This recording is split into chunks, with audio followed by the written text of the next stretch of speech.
So good morning everyone. So today I am talking about the programming logic. I am Sheila Shilmer Banyetak. I am from this IT 1B ABNO 1. So for today's video, we're discussing about the programming and logic. So I am defining the programming and logic and also discuss the chapter 1 or introduction to the programming and discuss the programming development cycle, discuss the chapter 2 or flowchart, define the flowchart, benefits and limitation of using flowchart, discuss the different type of flowchart, discuss the chapter 3 or control structure, and also discuss the three basic programming structure. So, ang pasabot aning definition of programming, so muna siya mag-process unya maghatag instruction sa computer para ang computer igo ra siya masunod sa tao o sa ang buhaton niya. So mo ni pasabot sa programming. So mo siya mag-design o maghimo sa tanang set og instruction para sa computer para ma-carry niya unsay trabaho niya o unsay normal na niya paspas na pagtrabaho sa tao. So programming logic, essentially being logical, is of the most important skills in programming. It is the key for a programmer or software user to understand on how to interact with computers and software. Being logical also enables to solve issues faster, make apps, and construct software system easier. So what does mean of programming logic? So pasabot ano is kanang mo na siyang pinaka-important sa programming.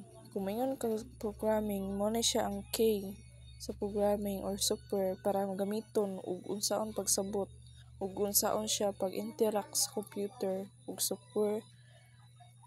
Unya, mo po ni siya ang mosolve sa mga issues, dali ra kay siya mosolve, nya mahimo siya mga apps. So what is data structure and algorithm? So boost your logic and reasoning skills, take a sorting and searching problem and try to come up with different solution on your own. As you read, understand and practice algorithm, you can also read resources and programming target. So ang pasabutan niya is mo magpadali siya og logic niya mahimo siya og mga reasoning skills. Unya mapadali niya ang imo mga problema pag-search nimo mga imo mga problema para mapangitaan siya malahi-lahi na solusyon sa imong kaugalingon. Unya mabasa nimo ug masabtan nimo ug ma-practice nimo ang mga algorithms ug mabuhat nimo tanan nimo resources. Ug mobasa pud siya mga resources sa unsay imong program target. So programming logic and design. So logical programming language can be generalized into a programming language called declarative language. So when it comes to logical programming, mo ni siya ang mo generalize pa programming language ug tawagon siya og declarative. So what is declarative language? So ang pasabot sa declarative language mo ni siya pagtugot sa usa ka programmer sa language. So it share the same idea of analyzing computation. So mag-share siya og same niya na idea ug unsaon pag-analyze sa computation. So the computation is satisfied by specifying the properties of the correct answer. So ang computation is mo-satisfy siya og unsaon siya pag-specify sa correct na answer. Ang logic programs na siya duha ka concept, truth and logical inductive. So kung mayon kag truth versus logical inductive, so truth is derives whether or not the computation is in the program true under the implementation of the program symbols. So kung musugot kag sa dili, ang computation ang program is nagbase ra siya sa tinuod under sa implementation of the program symbols. So kung maingon ka og logical deduction determines whether a logical clause is a consequence of the program. So mo determine siya og logical ways to improve the programming logic. So the first is kung saan nimo pag improve ang programming logic. So number 1 is to think to solve. 2 is practice. 3 learn. 4 look. So dapat kung mo maghimo kag logic, dapat kung logic dapat hunahunaon nimo unsaon nimo pag-solve o practice ka unya magkat-on ka unya magtan-aw ka. So what that is mean of the logic. So programming and logic. So logical thinking is the one of the most necessary skills for success in programming. There are many ways to improve your programming logic, but the most important thing you can do for your kids is encourage them to start early. Logical thinking start in childhood. So dapat kung mayroon ka logical thinking, mo na yung pinaka necessary yun na nga binuhatan sa programming para ma-success. Daghay mga pamaagi para ma-improve nimo ang programming logic, pero ang pinaka-importante gyud na para mabuhat nimo para sa imong imong bata is to encourage them kung saon pagsugod og sayo para naslay logic na paghuna-huna sa ilang pagsugod sa ilang kabata. So programming and logic design. All logic programming language can be generalized into category of a programming language called declarative languages.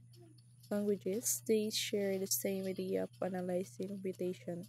So it means tanang programming language that na siya pwede siya ma-generalize into a category sa programming nga mga language. Muna gitawag siya na declarative languages. O mag-share sila og same na idea kung saan pag-analyze sa computation. The truth derives whether or not the computation in the program is true under the implementation of the program symbols. So matinood siya if whether kung ang computation in the program is true o tinuod under sa implementation of the program symbols. Logical deduction determines whether a logical clause is a consequences of the program. All logical programming languages have exact operational meaning and most support the processing of the finite set. So ang logical deduction, so muna siya mag-determine kung unsa ang logical clause ug unsa mga consequence sa program ug tanan logical programming na language ug ang tanan logical programming na language na siya exact na operational meaning ug ang mo support yun ani is ang finite set. So the program themselves are instruction for execution by compiler. These instructions are always interpreted as logical statements and clauses, and the result of the execution is a logical consequences of the computation. So pasabutan niya is ang ilang program sa ilang kaugalingon is moray mo instruct sa ila kung saan nila moray ang instruction ang perminti mag-interpret sa logical statements o clauses. Logic programming languages are classified as high-level languages as they implement computations logic rather than mechanics. So ang logic ng programming ng language mo classified siya og pinakataas na languages ug mo implement siya og computation logic kaysa sa mechanics. So mao na ipasabot sa logic programming. Logic To how to improve your programming logic. So logic in programming is fundamental key to be a good developer. Maybe depending of your job lies you are going to use more algorithms or not. So ang logic is ang fundamental kung usaon pagka maayo nimo pagka developer, or magdepende ra siya sa imong trabaho asa ka mabutang. Depende ra na siya sa imong magdepende siya sa imong trabaho kung asa ka mabutang ug unsaon nimo paggamit og algorithms or not. Improve your programming logic. So first is think to solve. Programming is about solving problems. A good technique is to split the big problem in small ones on each problem in a better way, and you can use pseudocodes in a program or in a simple paper.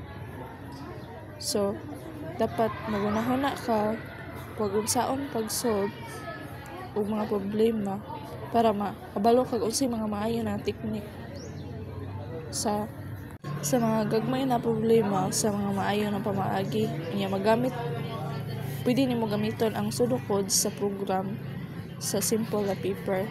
So number 2 is practice. The most important point in this practice are algorithms is nothing more than an ordered and infinite set operation that we carry out for the sole purpose of finding a solution to a problem. But sa aning practice is pinaka-importante na siya kung saan mo pag-practice sa imong mga algorithms. Kung wala ni siya is dapat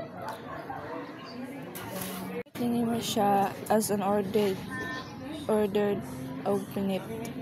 So mo na siya mo mahatag sa imo og solusyon kung saan pagsulbad sa problema. So learn about data structures and algorithms. Learning about structures will give you a better plan, focus your problems, and have efficient software. You can play games like chess and practice mathematics. So makabalo ka about sa data structure or algorithms. Makabalo ka kung saan paghatag niya og plano para makapokus ka sa problema o makakuha ka efficient na software. So pwede ka moduwa prehan ng chess niya, mag-practice ka mga mathematics.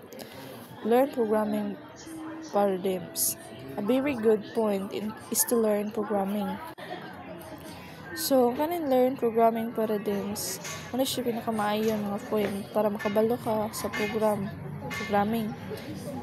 Ang isa yun ang pinaka gamit na programming is ang object-oriented paradigm o OOP. Ang kanina programming is blueprint para makapalo ka sa project. So look at the other people's codes. In programming, we have many ways to solve problems. Maybe another person solved the problem that you have in an optimal and simple way. Looking at another people's minds is essential to advance as a programmer. So dapat mo tanaw ka sa ubang tao na sa ilang code. So sa programming, daghan kayo pamaagi kung saan pagsulbad sa problema. Ang uban is tao is musolve sa problema kung naa kay timal o simple mga pamaagi kung saan paglantaw sa ubang tao na hunahuna. Ug essential ni sa para mag-advance programmer ka. Manay pasulot. Yeah. Last is the definition of logical. So logic is the study of the methods and principles used to distinguish correct reasoning from incorrect reasoning, defined as the science that evaluates arguments, analysis and appraisal of arguments.